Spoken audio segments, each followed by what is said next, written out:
earlier, Con Ed was working in this area, and we don't know what caused this. We know there could be at least 5 steam pipe explosions bursting in that one area around 141 5th Avenue. Again, this happened over an hour ago now, just after 6:40 this morning. And, you know, Kirsten, you have worked on these steam pipe explosions in the past. I know you're not there yet, but what exactly, or do you know how often it takes for Con Ed to turn these valves off? Because we're over an hour into this now, and they're pretty staying far away from it.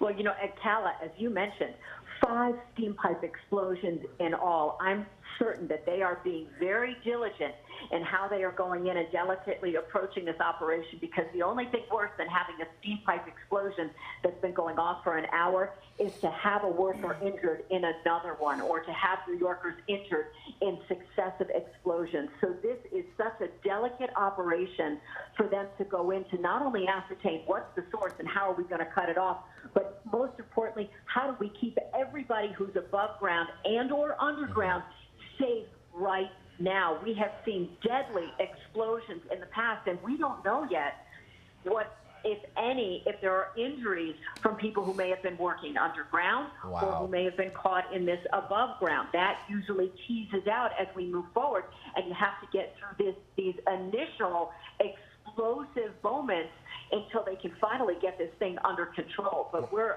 on our way. We're a few blocks away. We're going to keep getting you more information as I mine my sources this morning. Thank you very much. To Kirsten's point, we have to remember how old these pipes are.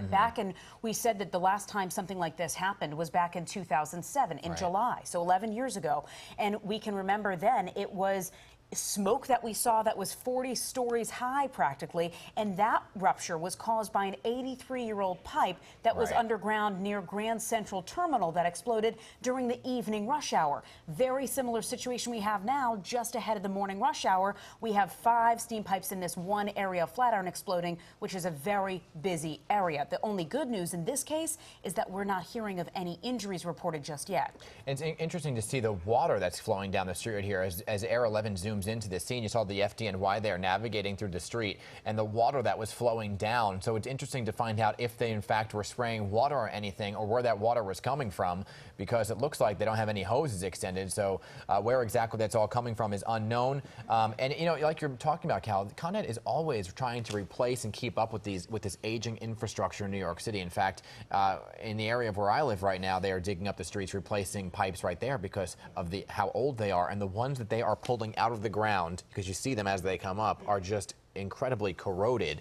And so it's unclear right now what exactly this work was. On the Department of Buildings website, the address where this was right in front of 141 5th Avenue, it doesn't look like they have any sort of violations or complaints in this past year. They've certainly had some in the past, dating back to 2014, but nothing recently, according to the Department of Buildings website. But again, we do have calls out right now to the Department of Buildings as well. That address is coming up as a Cole Haan in the area. This is a big shopping, eating, living district here, and that Cole Haan, though, they're just saying that that is the area in which this happened. Also, you can see a Club Monaco just billowing behind the smoke. Several parked cars on this street as well in the area of 5th Avenue and 21st that they're going to work on now, getting those vehicles out of the area to start a lot of this recon work that they're going to have to do. That is part of the problem of getting this steam to stop billowing, and we've seen this going now for an hour and 15 minutes now, and to no avail. It's not really coming down. We've seen the color of the smoke change from black, gray to white, back to black. So clearly they're working hard, but not having much luck. Let's bring in Tom Kaminsky high above on Air 11 right now. Tom, you've been watching from high above for quite some time now. What is your update?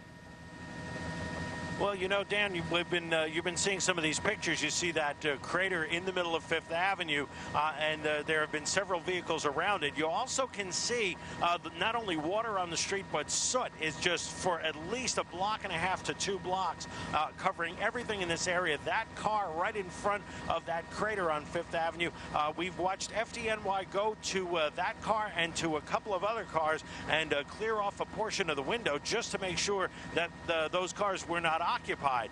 So at this point, it is still a matter of the steam has certainly lessened, especially over the past 15 minutes or so. It has certainly gone down to a great degree, but still ongoing and still not yet completely capped. Once that does happen, not only is the investigation going to be underway, but we're also going to have quite a bit of repair work here on Fifth Avenue. In terms of how far back Fifth Avenue is now shut, it was at 23rd Street. We're trying to see if they've got it shut. It does appear as though they've got it closed a bit farther back now, almost back to about that area of 34th Street. We're seeing some of the crosstown buses. We're seeing some buses coming down in this area on Fifth Avenue, but you're really not going to be able to go anywhere south of 34th Street now